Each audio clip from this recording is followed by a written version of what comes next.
Usamah merupakan salah satu sahabat yang dekat dengan Nabi Muhammad. Ayah Usamah, Zaid bin Harits, adalah pelayan yang kemudian menjadi anak angkat Nabi Muhammad. Sementara ibunda Usamah, Ummu Aiman, budak peninggalan ayah Nabi Muhammad yaitu Abdullah bin Abdul Muthalib. Nabi begitu menghormatinya, bahkan, Nabi menganggap Ummu Aiman sebagai ibu keduanya. Usamah lahir dan tumbuh di Makkah, dalam lingkungan rumah tangga Nabi Muhammad. Oleh sebab itu, sejak kecil ia sudah mengenal dan memeluk Islam. Beliau begitu sayang terhadap Usamah. Tidak jarang beliau memangku Usamah, bersama dua cucu kesayangannya, Sayyidina Hasan dan Husain.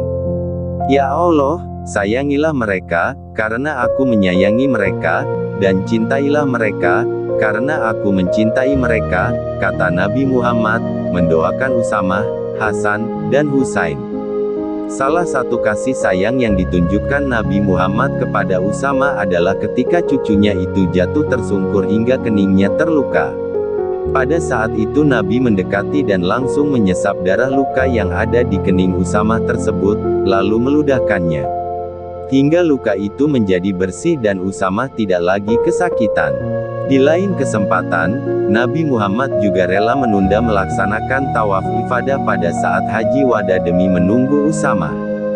Ketika Usamah datang, Nabi langsung memintanya untuk naik ke untanya. Tentu saja hal itu membuat sekelompok orang Yaman yang hadir bersama Nabi merasa keheranan, bagaimana mungkin Nabi menunda bertawaf demi seorang Usamah.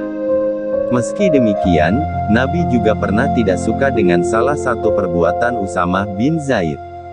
Ketika itu, Usamah mengejar seorang lelaki musyrik. Ketika lelaki tersebut terpojok, Usamah langsung mengangkat tombaknya dan mengarahkan kepadanya. Entah karena masalah apa, lelaki musyrik tersebut mengucapkan syahadat, namun Usamah tetap membunuhnya. Kabar tentang kejadian itu sampai kepada Nabi. Apa yang dilakukan Usamah tersebut membuat Nabi sedih dan murka. Karena bagaimanapun, ketika orang mengucapkan syahadat maka dia sudah menjadi muslim. Bagaimana kau bisa membunuh orang yang mengucapkan syahadat? Nabi mengulang perkataan itu beberapa kali hingga membuat Usamah cemas. Kejadian itu menjadi pelajaran berharga bagi Usamah dan seluruh umat Islam agar tidak mengalirkan darah orang yang mengucapkan syahadat. Ketika usia Usamah beranjak dewasa, Nabi Muhammad menunjuknya menjadi panglima perang yang memimpin pasukan umat Islam melawan Romawi Timur Bizantium. Kejadian ini terjadi pada awal bulan Safar tahun ke-11 Hijriah atau saat Usamah berusia 17 tahun, riwayat lain 18 tahun. Penyerangan tersebut dimaksudkan sebagai pertahanan, agar Romawi Timur tidak lagi berpikir untuk menyerang Madinah.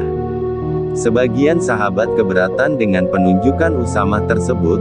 Mereka berpikir bahwa Usamah masih terlalu muda untuk memimpin tugas berat tersebut. Masih ada pembesar kaum Muhajirin dan Ansor yang lebih layak menempati posisi Usamah tersebut. Rasulullah kemudian mendatangi mereka yang meragukan Usamah dan menyampaikan ceramahnya, jika kalian meremehkan kepemimpinan Usamah bin Zaid, berarti kalian juga meremehkan kepemimpinan ayahnya sebelumnya. Demi Allah, jiwa kepemimpinan telah ada dalam dirinya. Demi Allah, dia orang yang paling aku cintai. Demi Allah, Usamah diciptakan untuk menjadi pemimpin, kata Nabi Muhammad. Usamah lantas berangkat meninggalkan Madinah. Ketika tiba di Jurf, sebuah wilayah yang jaraknya sekitar 1 farsak dari Madinah, ia menghentikan pasukannya dan mendirikan tenda setelah mendengar kondisi kesehatan Nabi Muhammad memburuk. Beberapa saat kemudian, Nabi Muhammad wafat. Pasukan yang dipimpin Usamah gagal berangkat ke tujuan. Usamah langsung kembali ke Madinah. Ia menangis terseduh di makam Nabi karena kehilangan kakek yang begitu dikasihinya.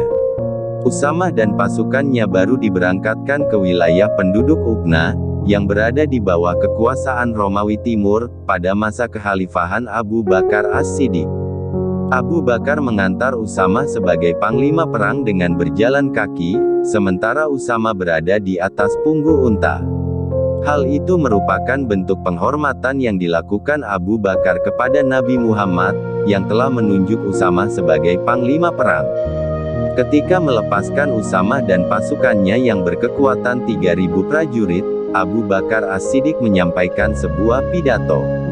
Berikut pesan Abu Bakar kepada Usamah dan pasukannya, berperanglah dengan nama Allah dan di jalan Allah, jangan berkhianat, jangan melanggar janji, jangan memotong-motong tubuh mayat, jangan membunuh anak kecil, orang lanjut usia, juga wanita. Jangan menebang pohon, jangan merusak, dan membakar pohon kurma, jangan menyembelih kibas atau unta, kecuali untuk dimakan. Kalian akan melewati suatu kaum yang berdiam di biara-biara, biarkan mereka. Perangi orang yang memerangi kalian dan berdamailah dengan orang yang berdamai dengan kalian.